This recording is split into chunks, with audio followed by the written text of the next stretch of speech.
Getting rid of moss on your roof. Moss grows in areas that get little to no sunlight but a decent amount of moisture buildup.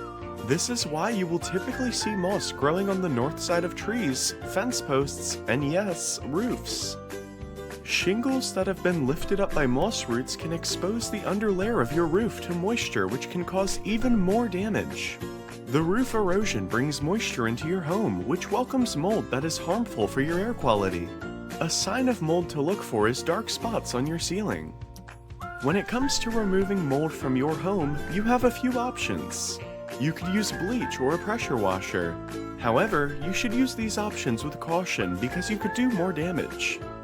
Some safer cleaning options include hand scrubbing, using a roofing company, or a home remedy solution.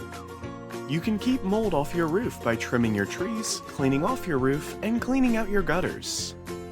Check out the Accent Roofing blog for more helpful tips at accentroofing.com/blog.